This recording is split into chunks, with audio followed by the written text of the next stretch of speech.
Y empezamos. Bona vesprada a tots, buenas tardes. Iniciamos la sesión del mes de abril de 2021 del seminario de facultad y hoy tenemos un seminario muy de actualidad porque estamos en plena discusión, ¿no? Al menos en los medios he visto últimamente sobre si saldrá adelante o no la reforma de la ley de enjuiciamiento criminal, en qué contenidos o con qué delimitación final de esto, ¿no? Que parecía que había empezado con mucha fuerza, pero ahora da la sensación de que hay cierta pleamar y cierta discusión, más de la que inicialmente podría haberse anticipado, sobre un tema del que ha hablado mucho y procesalistas y penalistas llevan muchos años hablando, pero no solo ellos, también constitucionalistas, también juristas en general, y es si el modelo español de instrucción del proceso penal a cargo de un juez como tercero independiente debería ser modificado y sustituido por un modelo que es el propio de otros países en el que instruya el fiscal, ¿no? Ya sabéis que sobre esto hay muchas posiciones. Bueno, pues vamos a aprovechar que esto está de actualidad para que Ricardo Juan, que es compañero de Derecho Procesal y que ha trabajado mucho los temas de procesal penal, instrucción penal, nos lo cuente. Hemos titulado el seminario de hoy como Fiscal Investigador o Jutge d'Instrucció. La veritat és que no sé si anem a parlar en valencià o en castellà. Ja sabeu que en aquest seminari de vegades parlem en valencià, de vegades en castellà. Y la ponencia que nos presenta Ricardo es Fiscal Investigador o Juez de Instrucción. Política y Derecho en el Sistema de Justicia. Hará de discasa, que ya sabéis que es una cosa que intentamos cuidar siempre en el seminario, que es buscar a algún compañero de la facultad, pero que sea de otra área de conocimiento preferiblemente, para que se aproxime al tema desde una metodología y un marco cultural y conceptual distinto, porque al final estamos educados todos en esto de las áreas y hace que seamos muy distintos en nuestros softwares instalados jurídicos a la hora de pensar y analizar y aproximarnos a los temas. Entonces es muy enriquecedor el tener siempre un contrapunto desde una perspectiva. Y bueno, María José Ridaura, Sefa Ridaura, que es compañera nuestra de Derecho Constitucional, la conocéis también todos, es quien hará de discasa. Simplemente echas las presentaciones y agradeciéndoos muchísimo a los dos que estéis aquí con nosotros, dispuestos a aprender y a disfrutar mucho. Pues te cedo la palabra, Ricardo.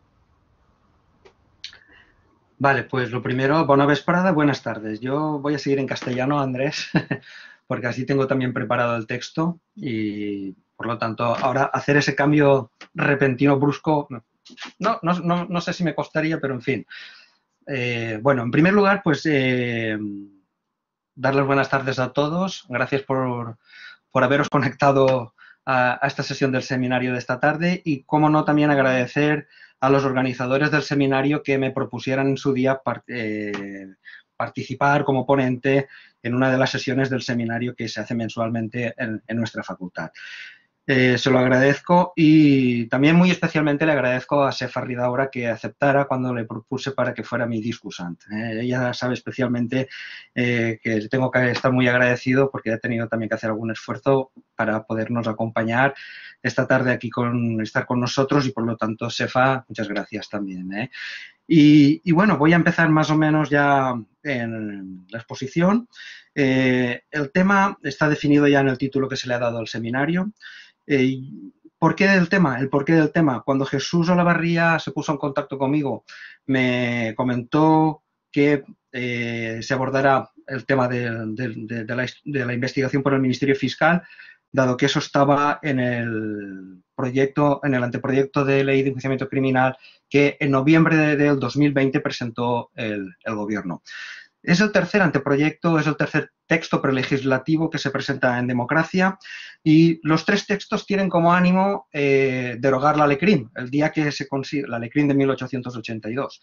El día que se derogue esa ley, pues será un hito histórico en la historia de nuestro país, porque efectivamente pues ahí está perdurando con todos los remiendos, pero aguanta y no sé cuándo definitivamente se derogará. Bueno, de los tres textos, de las tres intenciones que el prelegislador en determinados momentos ha puesto sobre la mesa, los tres coinciden en muchos aspectos, pero el principal, diríamos, o el central, o uno de los más llamativos, es precisamente el de atribuirle al fiscal la investigación y suprimir la figura del juez de instrucción. Y insisto en suprimir la figura del juez de instrucción porque para lo primero no es necesario lo segundo, como luego trataré de resaltar, ¿de acuerdo? Pero bueno, las tres iniciativas toman como punto de partida esas dos referencias. Instaurar la investigación del fiscal, suprimir el juez de instrucción, aunque luego veremos que eso de alguna manera se disfraza, ¿no? Por decirlo de manera coloquial. Bueno, yo tengo que decir que mi exposición no se va a centrar exclusivamente en lo que se propone en el anteproyecto de la Ley CRIM. El anteproyecto de la Ley CRIM es la excusa, es la invitación para abordar el tema de si juez instructor o fiscal investigador. No es más que, digamos, el reto intelectual, político, que nos brinda el que el legislador, el prelegislador ahora ponga a nuestro alcance un nuevo texto articulado de que lo que podría ser una futura ley de enjuiciamiento criminal en España del siglo XXI, moderna, actualizada, puesta al día, etcétera, etcétera. Lógicamente, yo no me voy a centrar solo en el anteproyecto, así lo he considerado, porque lógicamente pues eso ya sería más un análisis destinado a un ámbito o a un determinado foro más de los puros procesalistas, por decir así, los jueces penales, los abogados que trabajan en la jurisdicción penal, y quizás pues podría, no sé si decir, desincentivar el interés de otros juristas. Pero, lógicamente, no voy a eludir referirme al anteproyecto de ley de enjuiciamiento criminal en este punto en concreto. Yo voy a estructurar mi exposición en tres partes, más o menos, espero que estén equilibradas en cuanto a tiempo y exposición. Bueno, quizás la primera es la que menos tiempo va a requerir y por lo tanto las otras dos igual sí merece más atención y detenimiento. El esquema que voy a seguir es primero haré una referencia a cuál es el marco, al contexto internacional. Ya Andrés en la introducción al seminario ya ha avanzado algo. Luego haré una referencia a lo que es el contexto teórico normativo, es necesario. Ya sé que igual ahí en ese punto puedo llegar a ser un poco aburrido, tedioso a lo mejor, espero no ser demasiado teórico, pero es preciso hacer una mínima reflexión de carácter teórica al respecto de cómo se estructura, cómo se contextualiza el debate sobre lo que tenemos entre manos, fiscal, investigador, juez, instructor, y luego ya con esas dos premisas que pasan en el ámbito internacional, qué elementos de reflexión teórica, teórico-constitucional tenemos, pues ya veremos, haré unas referencias básicas a lo que pretende el anteproyecto de ley de enjuiciamiento criminal y así yo creo que tendremos los tres componentes necesarios para analizar cómo estamos y cómo se quiere que pasemos a estar. Bien, pero antes, claro, el subtítulo del seminario es Política y Derecho en el Sistema de Justicia. Y un poco por hacer honor a esa referencia a la política, pues quiero hacer una mención desde esa perspectiva, antes de entrar en el contexto internacional. Para ello, pues, para abordar el tema desde esa perspectiva, lo primero que quiero es poner ya de manifiesto que no podemos operar ni con simplismos ni con una pura dicotomía de carácter dialéctico o dialéctica. Vamos a ver, yo creo que los que estamos aquí reunidos y todos somos conscientes de la especial gravedad política o el peso político específico que tiene el proceso penal y si dentro del proceso penal hubiera, digamos, que acotar una fase del mismo o un apartado del mismo que tiene especial incidencia y especial gravedad en lo que es el ámbito de las libertades, de los derechos de las personas, pues es la investigación de los delitos. El proceso penal tiene un componente político claro desde el principio, diría hasta el final. Y quiero también remarcar una cosa ya en estos momentos iniciales de mi exposición. Yo voy a abordarlo desde la perspectiva penal, procesal penal, pero quiero poner de manifiesto, y así lo entiendo yo personalmente, también cuando trabajo estas cosas, que todo este debate no se puede plantear al margen de una consideración integral del sistema de justicia penal. Y cuando digo sistema integral de justicia penal es una expresión que en España quizás no manejamos con tanta soltura como en otros contextos internacionales, sea Estados Unidos, sea Alemania, etc. Eso significa que, vale, yo soy procesalista, pero no podemos cerrar el debate sin escuchar a nuestros compañeros de derecho penal, de derecho constitucional, etc. Ahí los penalistas tienen mucho que decir. Esto es un componente, y aquí lo tengo, la gravedad política del proceso penal la comparte, tengo aquí escrito, de forma inescindible con el derecho penal sustantivo. Y ese es un punto de vista, aunque yo ahora no me podré extender, no podré detenerme, etcétera, etcétera, pero es un punto de vista que quiero que todos tengamos presente, posiblemente más adelante en la exposición y seguramente en el debate pues surgirán el momento oportuno para poner de manifiesto esa consideración conjunta del derecho procesal, del derecho penal sustantivo y del derecho penal procesal penal, perdonad. Bueno, los juristas somos conscientes de esa impronta política, pero yo creo que también los ciudadanos. Los ciudadanos, la sociedad también es consciente de la importancia y del impacto político que tiene el proceso penal. Y lo son conscientes desde la perspectiva subjetiva, propia, individual, en cuanto que yo creo que a nadie se le escapa, a nadie de la calle se le escapa, que el proceso penal puede ser una amenaza para la libertad de un individuo concreto, pero también creo que desde una perspectiva más global, más general, la impronta política del proceso penal la vemos todos los días. Andrés estaba, no sé a qué aludía exactamente, ¿no? Andrés cuando ha dicho que estamos en un... Yo ahora también haré un apunte más del contexto político y mediático de estos días, ¿no? Pero desde esa perspectiva el proceso penal también tiene un notable juego político. Todos los días el ciudadano observa cómo se entremete la justicia penal con la política.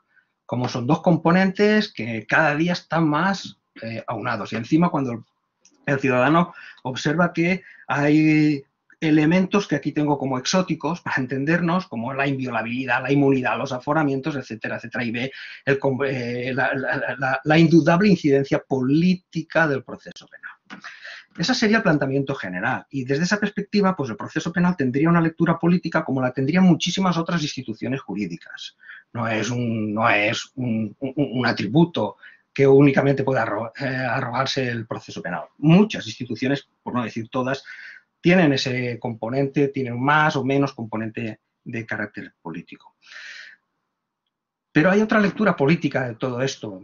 Cuando digo todo esto es de la instrucción, del debate, de la disyuntiva fiscal-investigador, juez-instructor. Que es que precisamente ese debate en España durante mucho tiempo ha sido un debate enconado. Ha sido un debate donde ha habido claro enfrentamiento personal y académico.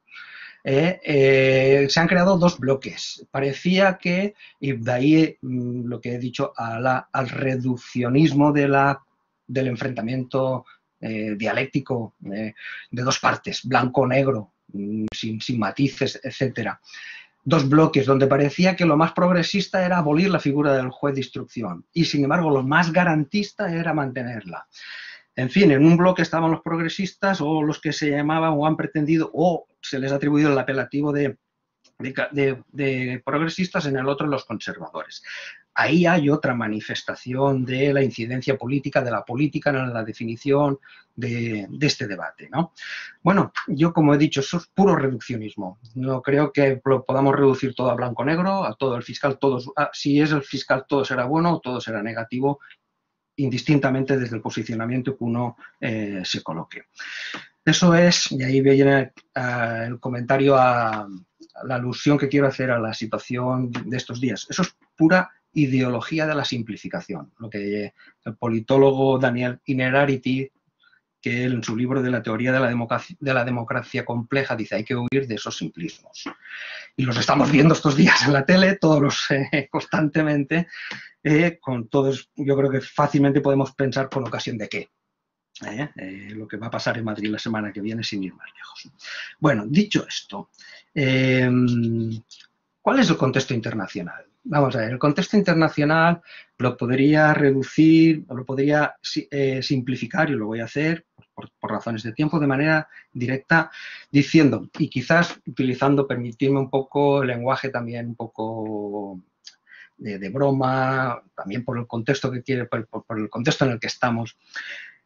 El contexto internacional me lleva a afirmar que España es la última aldea gala. La última aldea gala, como decía Goscinny en su famoso cómic de Asterix. ¿Y por qué digo que es la última aldea gala? Pues porque somos el único país, al menos en el continente de Europa, pero creo que eso es extensible, en el que, como dice perfecto Andrés Ibáñez, tenemos un modelo de proceso penal de progenie francesa. Somos el único. ¿En qué sentido somos el único? Somos el único en que mantenemos el monopolio de la instrucción de los delitos por el juez. Porque hay que decir, no es que la figura del juez de instrucción haya desaparecido de otros ordenamientos jurídicos, existe. Ya he dicho antes que atribuir la investigación al fiscal no implica necesariamente, no tiene como contrapartida suprimir, borrar, eliminar la figura del juez de instrucción. Aunque aquí se quiere hacer quizás por otros condicionantes, ¿no? La figura del juez de instrucción existe en Francia, existe en Bélgica, existe en Holanda, existe en Italia, etcétera, etcétera. Bueno, etcétera ya no sería muy largo, perdonad, pero bueno, hay ejemplos, no somos. Pero con la impronta, con las atribuciones, con las facultades del juez instructor español, yo me atrevo a decir que no. ¿De acuerdo? Lo que predomina en el ámbito internacional es un modelo de investigación completamente desjudicializado. Predominantemente desjudicializado. Predominantemente. En Francia, el juez de instrucción tiene ciertas atribuciones instructoras, claro, investigadoras, pero son residuales. Más desde el 2016, que hicieron una reforma del Código Procesal Penal francés, y más residual todavía la intervención del juez de instrucción en Francia. Pero bueno, por lo tanto, buena parte de los países de nuestro entorno cultural, social, económico, y más allá también, allende de los mares podríamos decir, pues se ha implementado un modelo muy distinto al nuestro, que es el modelo de investigación por el fiscal. Claro, el que se haya implementado ese modelo de investigación por el fiscal no ha comportado que ya se han resuelto todos los problemas, sino todo lo contrario. Es constante ver, observar y poder seguir cómo en esos países, Francia, Alemania, Italia, por buscar ejemplos cercanos, todavía se suscita un debate al respecto de todo esto. ¿Por qué? Porque aparece un problema. Hay una elección política, de política legislativa. Los correspondientes países han elegido el modelo de instrucción del fiscal. Bueno, pero ahí aparece luego el problema del estatuto orgánico del fiscal. ¿Cuál es el modelo de fiscal? Y ahí ya no hay no es posible hacer un reduccionismo a un único modelo. Cada país organiza, y hay muchísimas referencias, y ahora os mostraré un documento, a maneras de estructurar, de organizar y de construir el estatuto del Ministerio Fiscal y, por lo tanto, de determinar qué facultades va a tener con respecto a su incidencia en el ámbito penal. Solo diré una cosa. En muchos países que no son nada sospechosos de no tener democracias solventes, consolidadas, de primer orden, son constantes los escándalos políticos por el papel del fiscal en la investigación de determinados hechos que afectan a cargos políticos. Los hay. Quiero decir que si algún día en España instauramos ese modelo, no pensemos que vamos a estar libres de esa discusión, porque aquellos países que tienen ese modelo ya instaurado desde hace mucho tiempo padecen el mismo mal, si me permitís decirlo así. Voy a compartir un documento y así ya cerraré este capítulo del contexto internacional, a ver si no hay ningún problema. Mirad, se trata del último informe de la CPEG. Cada uno, por favor, si lo veis en letra muy pequeña, podéis ampliar con la lupa. El último informe de la CPEG del 2018 realiza esta sistematización. Este cuadro no es mío, este cuadro simplemente es un copia-pega. Lo que sí que he hecho es eliminar, había la referencia a los 46 países, y por razón de que cupiese todo en una imagen reducida, pues he hecho una selección de países y además he buscado pues, intencionadamente países cercanos a nosotros, países que me interesa remarcar. Ahí veis las tres columnas, bueno, en realidad son 4, a ver si activo el cursor, si no me activo puntero. La primera columna se marcan los países que declaran tener un estatuto del Ministerio Fiscal independiente. Llamo la atención. No, esto no es un error, no es mío el error, quiero decir. Esto está tal cual, así en el informe de la CEPEG. La CEPEG, para los que no la conocéis, es la Comisión Europea de la Eficiencia de la Justicia, que es un organismo creado dentro del Consejo de Europa. Por lo tanto, primera nota de atención. España, ahí. Bueno, mirad, por ejemplo, Alemania marca las dos columnas. En fin, simplemente quiero señalar, de los 46 países, vale, luego si acaso lo veremos, de los 46 países que señalan, a ver, 30 afirman tener una fiscalía independiente. 30, nada más y nada menos. ¿De acuerdo? Sin embargo, en la otra columna, que es la columna donde los países reconocen que el fiscal depende del Ejecutivo, para resumir, 14 así lo reconocen. Me parece que estos 14 van a ser más sinceros, que habría que hacerle quizás más caso, ¿no? Hay otros que dicen otro sistema. Aquí no, de los países seleccionados no hay ninguno, pero por ejemplo estaría Turquía o Andorra ahí. Y en todo caso, la última columna establece si hay sistemas de contrapeso para determinar si en situaciones concretas se puede salir al paso de las interferencias entre el Poder Legislativo y la Fiscalía. Bueno, vuelvo al comentario de la columna de los que declaran tener una fiscalía independiente. 30. Ahí está Inglaterra y Gales. Bueno, eso nos lo podemos creer, hacer ese acto de fe, permitidme. Italia, efectivamente.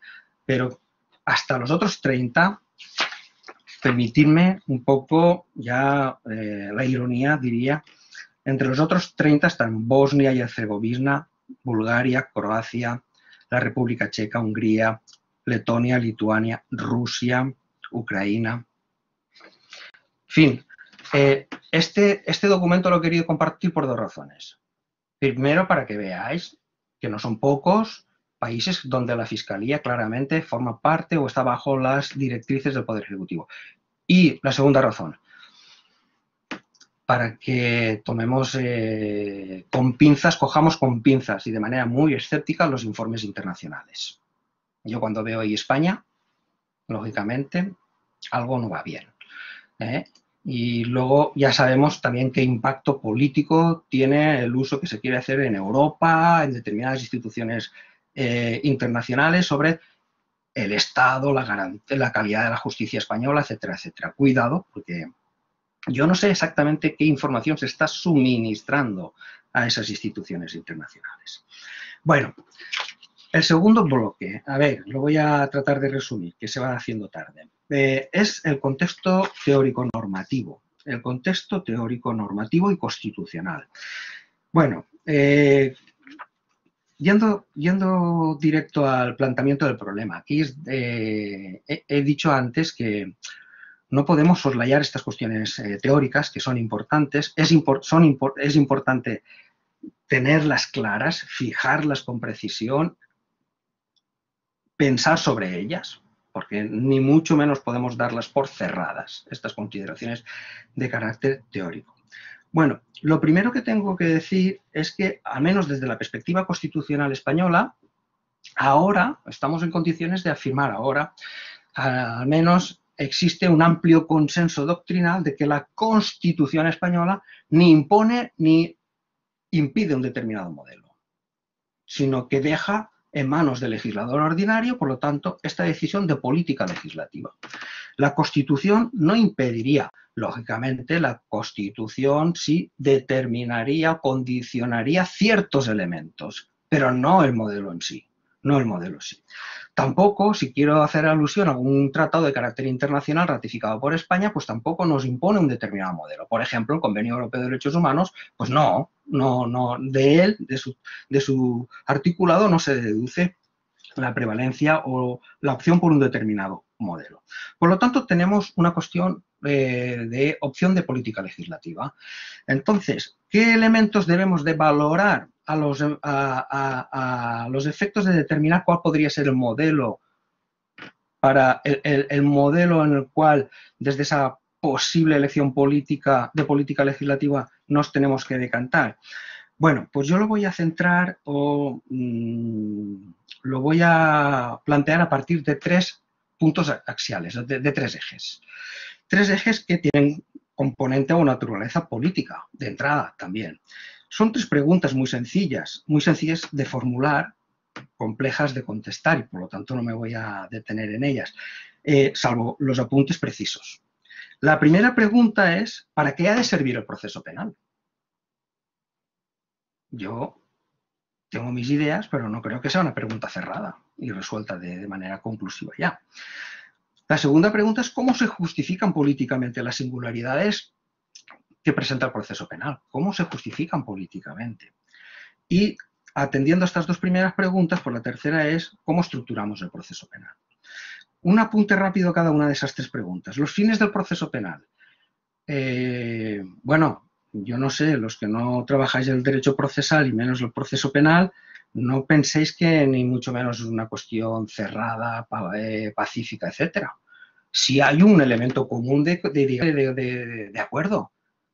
Lo básico, lo esencial del proceso penal es la actuación del ius puniendi, pero a partir de ahí se abre un amplio debate. Son muchas las sugerencias, luego las comentaré. Luego en otro contexto las comentaré. Pero lo que quiero decir es que es preciso también que políticamente definamos cuál es el fin del proceso penal. ¿Es lo mismo el proceso penal en el siglo XIX que en el siglo XXI? ¿Sirve para lo mismo? ¿Ha de servir para lo mismo? ¿Vale? Yo insisto que las preguntas las formulo con facilidad, no me atrevo a resolverlas con igual facilidad, ¿vale? ¿Cuáles son, cómo, y antes he dicho, segunda pregunta, ¿cómo se justifican las singularidades del proceso penal? Pues mirad, si tomamos como referencia lo dicho antes, de que el proceso penal ha de servir como mínimo para aplicar el ius puniendi, pues yo aquí tengo que partir de una consideración que formula pues, mi maestro Ortega y Ramos, que es muy clara. La naturaleza del derecho objetivo que se actúa en el proceso penal no explica de por sí todas las singularidades del proceso penal. Las singularidades no residen exclusivamente en la naturaleza de ese derecho, su carácter sancionador. Eso nos plantearía ver qué pasa con otros derechos de naturaleza pública, donde podrían también concurrir algunas circunstancias o elementos que permitieran que otros tipos de procesos tuvieran similitudes con el proceso penal. Sino que lo clave, el punto esencial, pues habrá que buscarlo en otro elemento, en otra referencia. Y siguiendo a Ortega, pues yo también estoy de acuerdo en que esa diferencia reside en lo que es el acuerdo histórico-político por el que se establece el monopolio del poder de penar, ¿de acuerdo? Ese monopolio en el ejercicio del poder de penar, que tiene una gran contrapartida, y estoy siguiendo sus palabras, esto no es mío, son las palabras que tomo prestadas de Manuel Ortega, que tiene la contrapartida del ineludible compromiso de actuarlo cuando concurren los presupuestos para ello. ¿De acuerdo? Ahí, por lo tanto, llegaríamos al principio de legalidad y entraría todo en juego, todas las consideraciones sobre la oportunidad, etcétera, etcétera, y lo que luego comentaré sobre la política criminal. Pero bueno, ya tenemos una primera explicación, política o de corte político al porqué de esas singularidades. Si tenemos en cuenta eso, por lo tanto, que indirectamente, ¿qué he dicho? Indirectamente hemos dicho que vamos a renunciar a la venganza o a la justicia privada y vamos a imponer que el Estado tenga el deber de perseguir los delitos, pues a partir de ahí se nos abren, perdonad, 2 posibles planteamientos para estructurar el proceso penal. 2 planteamientos. Que esto también daría para mucha discusión, para mucho comentario, etcétera. Pero que los voy a, lamentándolo, siempre simplificando las cosas, todos los detalles, los matices que se puedan perder, pero que lo voy a reducir a 2 aspectos. O podemos diseñar o estructurar el proceso penal pensando sobre todo en el ciudadano, o podemos estructurar el proceso penal pensando sobre todo en las obligaciones del Estado. Cuidado, ya insisto que los reduccionismos tienen estos riesgos. El primer modelo, donde se pone el acento en el ciudadano que desea también perseguir a aquel que ha ocasionado o provocado hechos que le han afectado, etcétera. Ese es el modelo, en buena parte, que inspira el modelo anglosajón norteamericano. Muchas instituciones clásicas propias del derecho procesal inglés, que luego pasan a Estados Unidos, parten de eso, de que el Estado es un colaborador del ciudadano para perseguir el delito. Mientras que lo que ocurre en el ámbito, en otro contexto, desde la perspectiva de si estructuramos el proceso penal asumiendo claramente que es una exigencia del propio Estado, en cuanto que define el propio Estado, en cuanto que es una obligación positiva, como gustan decir en el derecho internacional, del Estado, pues el planteamiento es distinto. Quiero dejar también claro una cosa. Esto de fiscal, investigador o juez instructor no es una cosa de sistema adversarial americano contra sistema acusatorio europeo. No, no podemos tampoco llegar a ese reduccionismo. Entre otras cosas porque he dicho antes que en Europa predomina un sistema de investigación desjudicializada y ni mucho menos, aunque ya van entrando elementos del sistema adversarial norteamericano, el sistema europeo continental común se diferencia notable y netamente del sistema adversarial norteamericano. Pero bueno, quiero insistir en esa idea de si ponemos el acento en que el Estado tiene que perseguir el delito, a partir de ahí a mí se me plantean las siguientes cuestiones. El proceso se tiene que estructurar a partir de lo que yo denomino, o vengo, para que nos entendamos, a llamar dos fuerzas de tensión opuestas. Dos fuerzas de tensión opuestas.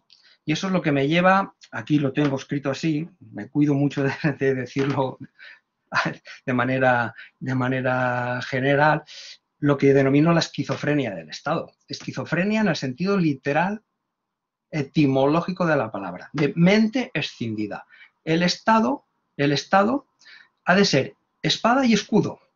El Estado ha de perseguir, pero ha de proteger a la misma persona. El Estado se encuentra con la tesitura de averiguar la verdad de los hechos, determinar si una persona ha cometido ciertos hechos y es el responsable, pero cuidado, a su vez actuando, tratándola con ciertas garantías y derechos. Eso provoca una tensión interna, que es la propia del proceso penal. Esa tensión informa el conjunto del sistema. Y claro, la primera manera de romper esa tensión, el primer paso para romper esa tensión, esa que yo llamo esquizofrenia, es distinguir la fase de investigación, la fase de juicio, y dotarla, o asignarla, mejor dicho, a órganos diferentes, a órganos del Estado diferentes. El Estado investiga y el Estado juzga, pero a través de organismos o figuras diferentes. ¿Por qué? Porque queremos preservar la imparcialidad del segundo órgano. La imparcialidad del segundo órgano es el juzgador. Luego ya estamos presuponiendo que si fuese el mismo órgano, este juzgador perdería esa condición de imparcial. Básicamente, ¿por qué? Por una razón que nos lo pone de manifiesto la experiencia, la constatación histórica. Si quien ha de juzgar investiga, acaba prejuzgando, acaba asumiendo prejuicios. ¿De acuerdo? Y claro, el problema está en el método que se tiene que utilizar, el método que se tiene que utilizar para la averiguación de los hechos y determinar quién es el responsable de los mismos. El Estado, como opción política, podría haber renunciado al método jurisdiccional, al método del proceso, y buscar otros sistemas de conocimiento o sistemas epistemológicos de descubrir la verdad. Pero esa es una decisión política. Hemos renunciado a esas otras técnicas. Queremos que la manera de que afloren o que se introduzcan los hechos en el proceso sea una manera propia de un sistema que llamamos jurisdiccional, contrastado con garantías, etcétera, con una estructura determinada. Vale. Primer paso de esa esquizofrenia del Estado. Ya hemos resuelto el primer dilema. Ya hemos escindido el órgano que investiga del órgano que juzga. Vale. Ahora nos vamos a olvidar del órgano que juzga y nos vamos a centrar en el órgano que investiga. Claro. Y ahí nos podemos encontrar otra vez con un planteamiento, con una situación similar. Aparece otra vez un elemento de confrontación interna dentro de un mismo órgano del Estado. ¿Por qué? Porque vamos a ver. Descubrir es destapar lo que está tapado, dice la RAE. Descubrir es destapar, una de las acepciones, pero me parece muy gráfica. Es destapar lo que está tapado, ¿de acuerdo? Vale. El órgano que tiene que realizar esa actividad realiza una actividad compleja. ¿En qué sentido? En el sentido de que está compuesta de muchos elementos.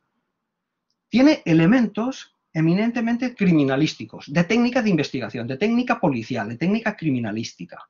Pero luego tiene un amplio apartado de elementos de valoración jurídica. A la misma vez o al mismo tiempo que se aplican técnicas de investigación, de hechos, aplicamos o se aplican elementos o decisiones netamente de valoración jurídica para una prisión provisional, para cualquier medida cautelar, para cualquier acto de investigación que implique, por ejemplo, afectación o invasión de derechos fundamentales, etcétera, etcétera. Claro, ahí es lo que surge, lo que también me voy a permitir la licencia de denominar las predisposiciones psicológicas del órgano investigador. ¿De acuerdo? Porque resulta que la misma persona, el mismo órgano, por no singularizar, el mismo órgano del Estado actúa como escudo y espada para con un mismo sujeto investigado. El mismo órgano es el escudo y ha de ser la espada, o mejor dicho, es la espada y ha de ser el escudo.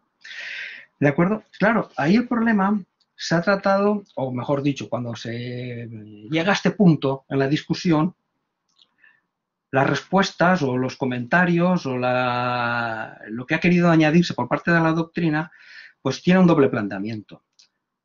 Por ejemplo, el perfecto Andrés Ibáñez dice que el juez de instrucción ha de estar en condiciones de hacer una indagación indiferente del hecho.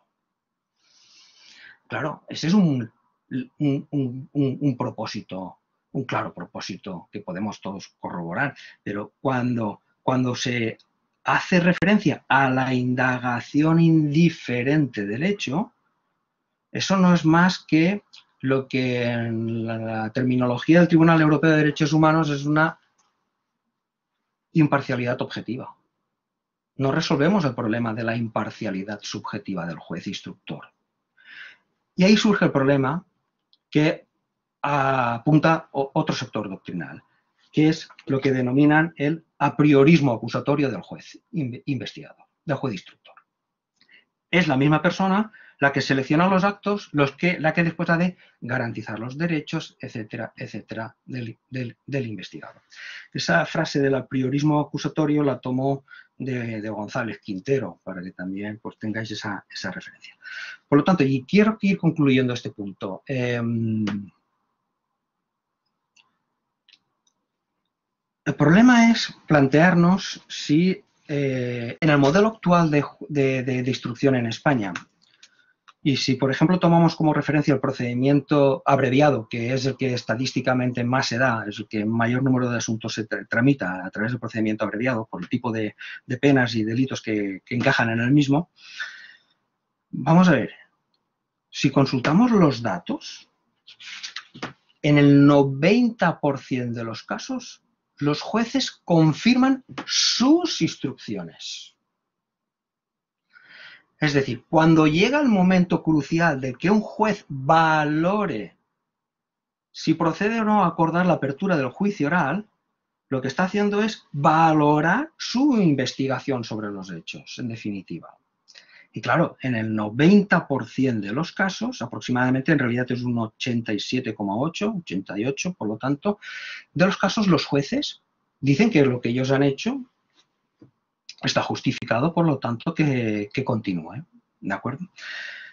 Bueno, a partir de ahí, si queremos resolver ese problema, pues tendríamos que buscar o podríamos encontrar diversos modelos. Podría estar el modelo de distinguir los jueces, de crear distintos jueces que intervengan en esta fase de instrucción, o por el que se está optando, por el que se ha optado a nivel internacional y por el que se opta en el anteproyecto es por distinguir la figura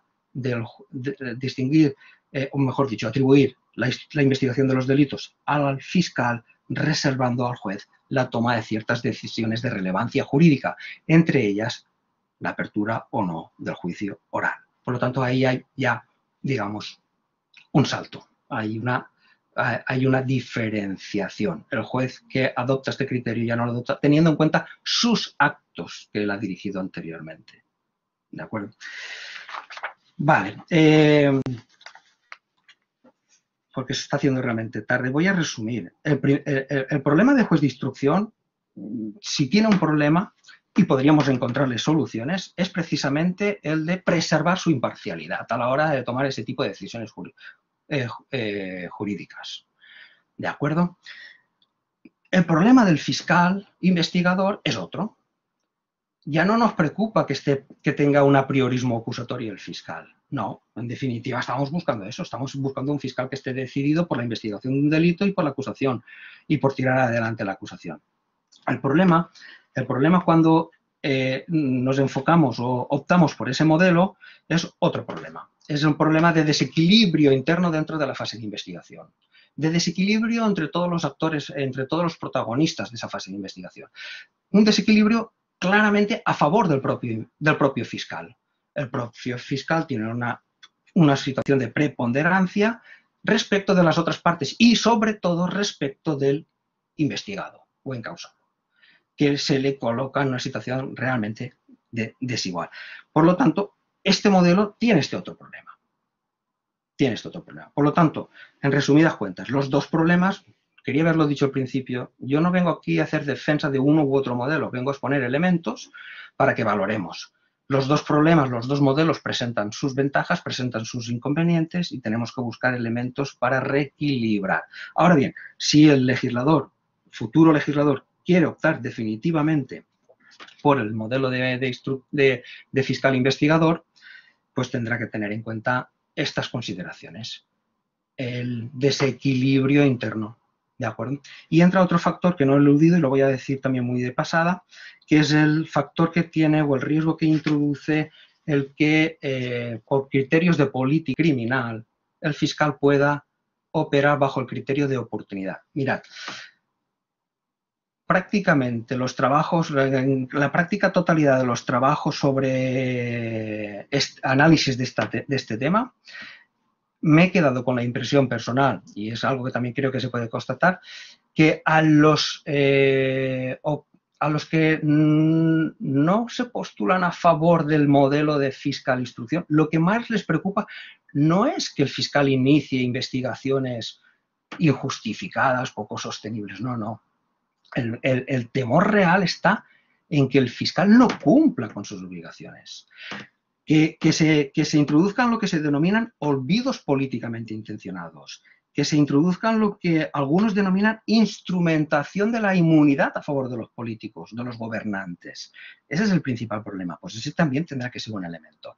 Yo creo que como esto, Sefa quizás ahí incidirá más que yo ahí me callo, y yo quiero insistir en que si optamos por un modelo de fiscal investigador, desde un plano estrictamente procesal garantista, el problema está en la reestructura, en el reequilibrio y en la distribución de las posibilidades que han de tener todas las partes implicadas en la investigación de esos hechos. De ahí también jugará un papel predominante la acusación popular, etcétera, etcétera. ¿De acuerdo? Y tercera, y me estoy excediendo y bastante, creo. Y tercer y último digamos, bloque de mi intervención, que es el modelo por el que opta el anteproyecto de ley de enjuiciamiento criminal que se nos ha presentado este mes pasado de noviembre del año 2020. Voy a, digamos, a dar grandes titulares y luego os mostraré unos documentos, simplemente porque creo que gráficamente puede ser más ilustrativo y rápidamente podemos captar cuáles son las intencionalidades de ese texto, de esa propuesta. Vamos a ver, ¿qué características tendría este modelo de investigación por un fiscal que pretende implantar o instaurar este anteproyecto? Por una parte, instauraría un procedimiento de investigación de carácter coral. Me explico. Todo esto no se puede entender si no partimos de que para que se implemente ese modelo, previamente se tendrá que operar una enorme reestructuración orgánica de los tribunales penales. Que eso parece ser que ya políticamente también ya se ha hecho manifiesta la voluntad del actual gobierno ya han presentado el correspondiente anteproyecto de reorganización de los tribunales en general, pero también de los penales, y por lo tanto a partir de ahí aparecerá una pléyade de órganos jurisdiccionales de carácter penal que intervendrán todos ellos durante el proceso penal. El juez de garantías, que no es más que una manera distinta de llamar al juez de la instrucción, no al juez de instructor, sino al juez de la instrucción. Pero juntamente con el juez de las garantías aparecerá el juez de la fase intermedia, el juez de la conformidad si la hubiera, el juez del juicio oral, es decir, toda una serie de figuras jurisdiccionales que necesariamente tendrán que estar ocupadas por personas distintas. ¿De acuerdo? Por eso la he definido como una investigación de carácter oral, porque cada uno tiene un rol concreto. ¿De acuerdo? No solo aparecen toda esa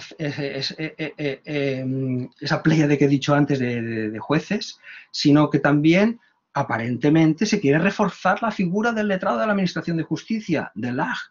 El fiscal tiene que estar rindiendo cuentas al LAJ constantemente, porque el LAJ actúa luego de conector con el juez de garantías. El LAJ es también la persona o la figura a través de lo que los ciudadanos, el resto de las partes procesales, se tienen que comunicar a través de él, con el juez de garantías, perdonad. Por lo tanto, el sistema lo que pretende es que el fiscal no tenga, digamos, un control cerrado de todo esto, ¿de acuerdo? Y precisamente eso es lo que quiero poner a continuación. Hay una redefinición de la relación del fiscal y la autoridad judicial. El fiscal, como he dicho, no tiene plenas facultades a los efectos de descubrir los hechos y su autor, no. La ley, el proyecto, reservaría determinadas y cruciales decisiones en manos de las autoridades judiciales. No digo del juez de garantía, digo de las autoridades judiciales. En función de qué decisión sería un juez u otro. ¿De acuerdo? Quiero tener que, sobre todo los que no sois procesalistas, que penséis que habría un cambio muy notable. Que el juez que adopta las medidas cautelares no es el juez que luego va a acordar la apertura del juicio oral, cosa que sí pasa actualmente. ¿De acuerdo? ¿Vale? Bueno, podría ahí entrar en la exposición de qué criterios o qué decisiones sobre la dirección formal, el anteproyecto, la dirección formal del proceso le atribuye al juez, a las autoridades judiciales. Por ejemplo, pongo algunas. Las impugnaciones de los decretos del fiscal. No todos los decretos del fiscal son impugnables, pero si son impugnables lo son ante el juez de garantías. ¿De acuerdo? Luego veremos gráficamente ese aspecto. Por ejemplo, puede el juez de garantías disponer el sobreseimiento inicial de una causa que ha abierto el fiscal, pero el juez de garantías la cierra. Quizás también son muy significativas lo que llamamos las decisiones sobre la dirección material del proceso. Voy a destacar una. Bueno, dos, en realidad, que son muy importantes las dos. Todas las diligencias de investigación que tengan afectación de derechos humanos no las va a poder acordar de per se el fiscal. Se las tendrá que solicitar al juez de garantías. Y luego, otra cosa importantísima. El juez de garantías es el único que determinará las medidas cautelares a adoptar. Cuidado, las medidas cautelares personales y reales, todas. Por lo tanto, al fiscal también se le priva de esas facultades, ¿vale? Y, en fin, el juez también serán los jueces los que digan si la acusación popular puede participar o no puede participar, no es una decisión del fiscal, etcétera, etcétera. Ese es el modelo sobre el que se basa. Ese modelo, además, viene acompañado de la intencionalidad de crear lo que se llama una investigación fiscal colegiada, de creación de equipos de fiscales para investigar los hechos, evitando, de alguna manera, la actuación individual de ciertos fiscales, sino son decisiones corresponsables y creo yo que intentando dar mayor garantías sobre la objetividad en la actuación del fiscal. Y, por último, antes de enseñar los dos documentos que os quiero enseñar y en 5 minutos he terminado mi exposición. El procedimiento de investigación del fiscal ya no tiene el mismo objetivo que tiene hoy en día la fase de instrucción o la fase preliminar de un proceso penal. Si vamos todavía al todavía vigente artículo 299 de la LECRIM, dice que el proceso preliminar, el sumario, la fase de instrucción, tiene como objeto preparar el juicio oral. Pues eso ya cae, eso caería, esa concepción caería, que es una concepción que nos anda muy lejana del sistema inquisitivo, podría yo decir, apuntar. Pero esa concepción decae. Porque ahora lo que dice el 522 del anteproyecto es que el objeto de la investigación que ha de desarrollar el fiscal, y esto tiene unas connotaciones impresionantes, pero bueno, en fin, si acaso luego las hablaremos, el objeto es que investigue a los solos efectos de adoptar una decisión fundada sobre la procedencia de la acción penal. El fiscal investiga para sí, para tomar la decisión de si tiene que acusar, que presentar la acusación. No investiga para, en un futuro, preparar materiales, etcétera, etcétera. ¿De acuerdo? Y bueno, comparto, porque es cuestión de que rápidamente se puede comprobar. El sistema, ahí veis también estos documentos, estos gráficos. El anteproyecto se empeña, está muy empeñado en manifestar que el fiscal actuará con imparcialidad, con objetividad, ajustándose al principio de legalidad, etcétera, etcétera, y establece toda una serie de, que yo he sistematizado, de garantías de la imparcialidad del fiscal. Entre esas figuras estaría la manera en que se asignan los asuntos, la identificación personal de los fiscales. Esto es novedoso. La publicidad y la documentación no es un expediente del fiscal. No será un expediente que manejará, estará en la oficina del fiscal y solo el fiscal podrá consultar. He comentado antes que aquí hay un rol importante, juega un rol importante el letrado de la Administración de Justicia. Luego, otra garantía sería algo que ya he avanzado, que los archivos son impugnables ante el juez de garantías y siempre habría una supervisión de las conformidades. Si bajamos, ahí simplemente la idea común. Mirad, de las 4 decisiones que puede tomar el fiscal, o los 4 momentos diferentes que un fiscal puede decidir archivar una investigación, ahí estarían recogidas. Todas ellas luego son revisables, impugnables ante el correspondiente juez de garantías. Por lo tanto, la última palabra sobre el archivo de un asunto la tendrá el juez de garantías. Y lo último, como este documento lo tenéis en el aula virtual, sobre los que estáis en el aula, los que estáis dados de alta en el aula virtual, a ver si ahora, en el aula virtual del seminario, ahí, tenéis este documento a vuestra disposición. Lo enseño, pero lo enseño con una simple intencionalidad. He puesto en color rojo las decisiones del fiscal y en color verde las decisiones del juez de garantías en este caso. La fase de instrucción o la fase de investigación del fiscal tendría, o la investigación del fiscal tendría 2 fases más o menos fácilmente distinguibles. Una primera hasta lo que sería la primera comparecencia, la primera comparecencia del investigado. Ahí el juez también, el juez de garantías, puede supervisar la decisión, como he dicho antes, del fiscal de archivar. Pero sobre todo, aquí lo podéis ver de qué manera pueden estar contrapesadas o reequilibradas, porque aquí veis distintas decisiones de color rojo y distintas decisiones de color verde.